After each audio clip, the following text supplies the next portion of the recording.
सदापुर नामक एक सुंदर गांव में गौरव और कल्पना नामक पति पत्नी एक छोटे घर में रहते थे।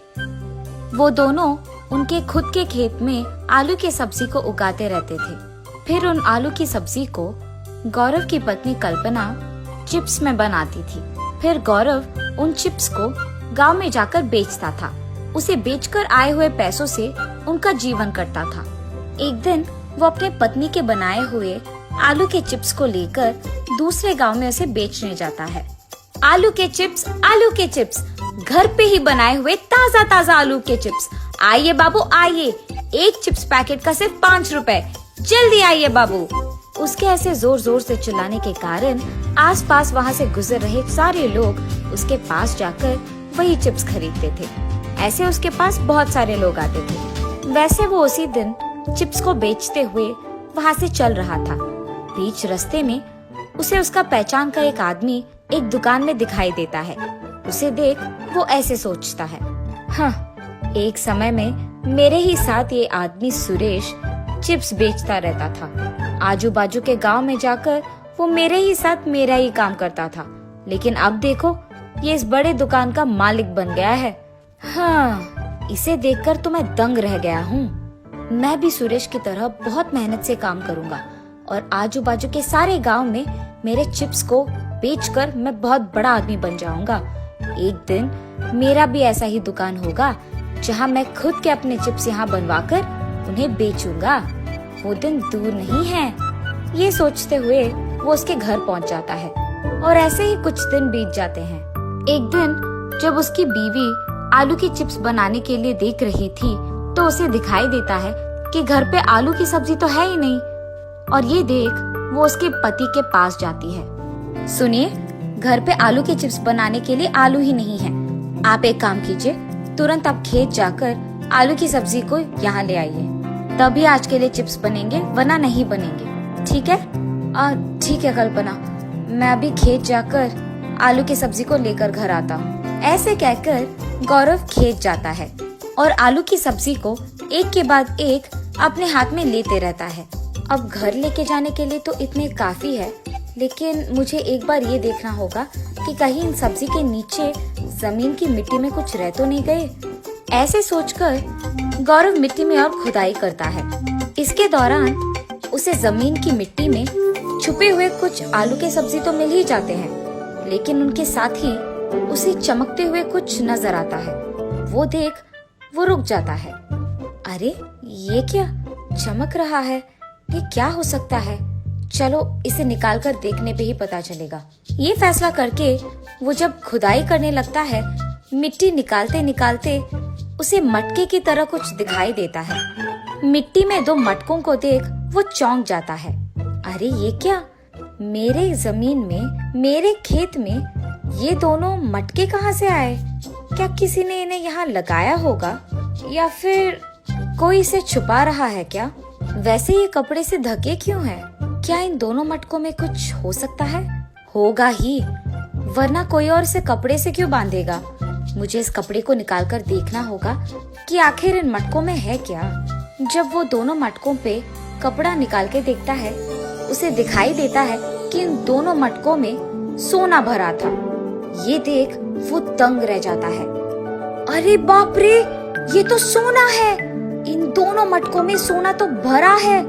भगवान का लाख लाख शुक्र है कि मेरे जिंदगी में ये किस्मत आई है, वरना पुराने दिन की तरह ऐसे मटके भरा सोना मिलना नामुमकिन है, और वो भी मेरे खेत में।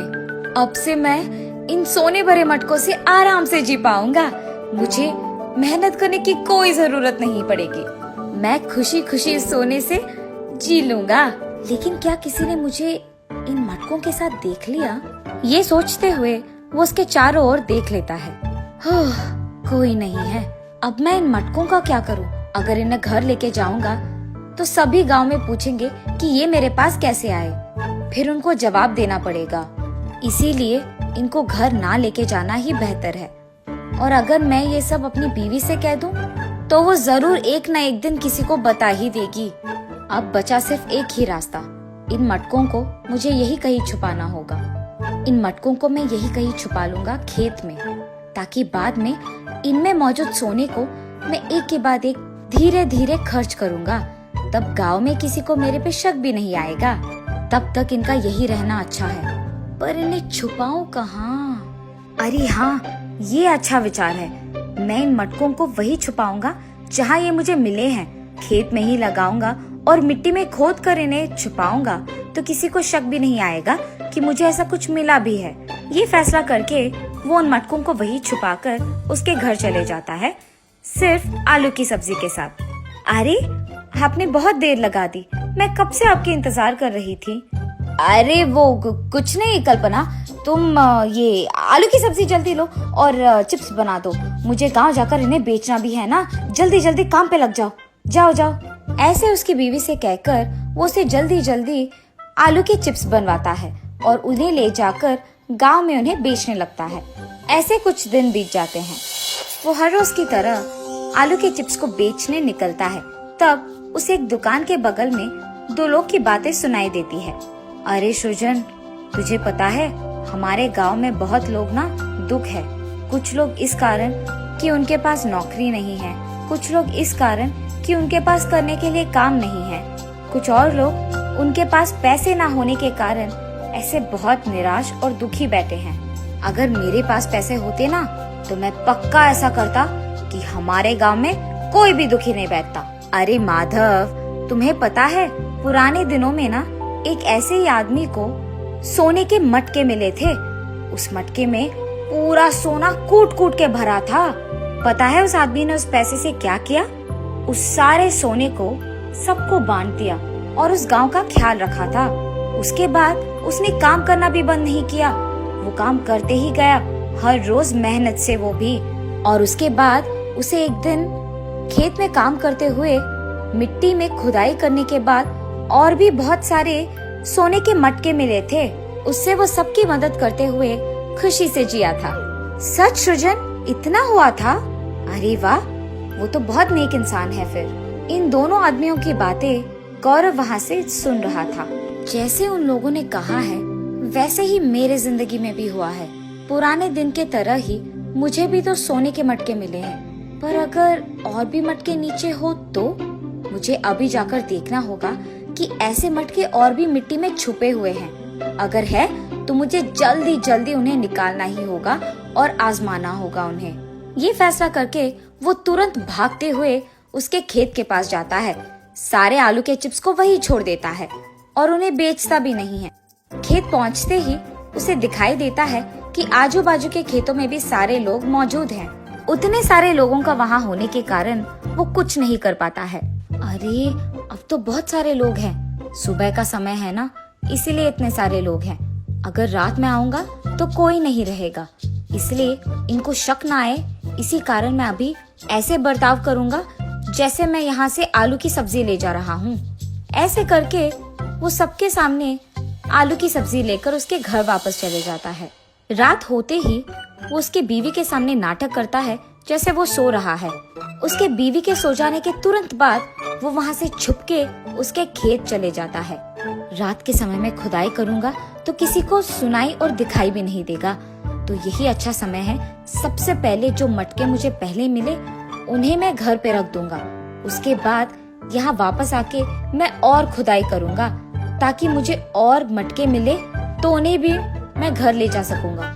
उसके विचार के मुताबिक ही वो उन दोनों सोने के मटके को उसके घर वापस रख देता है। वहाँ उसकी बीवी को सोते हुए देख वो वहाँ से फिर एक और बार उसके खेत जाता है और वहाँ के सारे आलू की सब्जी के पौधों को निकाल देता है और बहुत गहरी खुदाई करना शुरू कर देता है। वो इतनी गहरी खुदाई करने लगता है कि उसे एक समय में बहुत थकावट आ जाती है, जिसके कारण वो बेहोश होकर नीचे गिर जाता है और उसे पता भी नहीं चलता है। सुबह होते ही गौतम के खेत के बगल वाला खेत का मालिक गौतम के खेत को देख आश्चर्यचकित होता है। अरे ये क्या, सारे पौधे निकाल दिए गए हैं और मिट्टी पूरा ऐसे है, क्या कुछ हुआ यहाँ? ऐसे सोचते हुए जब वो गौतम के खेत में आता है तो गौतम को वहाँ बेहोश देखता है और देखते ही चारों ओर इंसानों को बुलाकर गौतम को उसके घर पहुँचाता है। गौतम की जांच करने के लिए वहाँ एक डॉक्टर भी आता है, लेकिन फिर भी गौतम की आंखें खुलती है मगर मुंह नहीं खुलता है। वो कुछ बात ही नहीं कर पाता है। डॉक्टर साहब, मेरे पति को क्या हो गया है? वो कुछ बात क्यों नहीं कर पा रहे हैं? आपके पति ने कोई काम लगातार रात भर की है, जिसके कारण उन्हें बहुत थकावट आई है और इसी कारण वो बेहोश भी हो गए हैं। आप परेशान मत हो, बस ये दवाइयाँ आपके पति को वक्त पे दे दीजिएगा, वो कुछ ही दिनों में बात कर पाएंगे। ये कह के डॉक्टर वहाँ से चले जाता है। हाय भगवान, मेरे पास तो ये दवाइयाँ खरीदने के लिए तक पैसे नहीं हैं। अब मैं क्या करूँ? ऐसे वो उसके पति के बगल में बैठकर रोती रहती है। तब गौतम उसे देख ऐसे सोचता है, अरे भगवान, मेरी पत्नी ये समझकर रो रही है कि हमारे पास पैसे नहीं हैं। काश मैंने उसे पहले ही बता दिया होता कि हमारे घर में सोने के मटके हैं। अब अगर मैं बताना भी चाहूँ तो मुझ में वो ताकत नहीं है और मेरा मुंह खुल भी नहीं रहा है। मेरा लालच ही इस सब का वजह है। अगर मैं उन दोनों अनजान आदमियों की बातों में नहीं आया होता तो शायद ये सब नहीं होता। मुझे लालची नहीं होना था। मुझे शायद उन पुराने दिनों की कहानी में उस आदमी की तरह होना चाहिए था। मुझे शायद इन पैसों से अपना गांव को ठीक करवाना था। अब मेरे पास इतने पैसे होकर भी क्या फायदा? मैं उनके बारे में बात भी नहीं कर सकता हूँ। ऐसी स्थिति किसी को भी नहीं आनी चाहिए। जब पैसे नहीं थे तो एक तरह का मुसीबत था, अब जब पैसे हैं तो दूसरी तरह की मुसीबत है। ऐसे सोचते हुए वो बहुत दुखी होता है। गौरव की पत्नी कल्पना उसके दोस्त से उधार लेकर उसके पति के लिए दवाइयाँ खरीदती है और उसके पति का देखभाल करते रहती है। ऐसे कुछ दिन बीत जाते हैं। जब गौरव का सेहत ठीक हो जाता है वो बहुत खुश होता है और सब सच उसके पत्नी को जाकर कह देता है। क्या आप सच कह रहे हैं? हमें सोने से भरा मटका मिला है हमें, और वो भी 2 हमारे खेत में। ये तो खुशखबरी है जी, ये तो हमारी किस्मत थी। अब जो हो गया सो हो गया। हम अब से हमारे पास मौजूद पैसों से सबका मदद करेंगे और सभी को खुश रखेंगे। ऐसे हम भी खुश रह पाएंगे। क्या कहते हो, मंजूर है?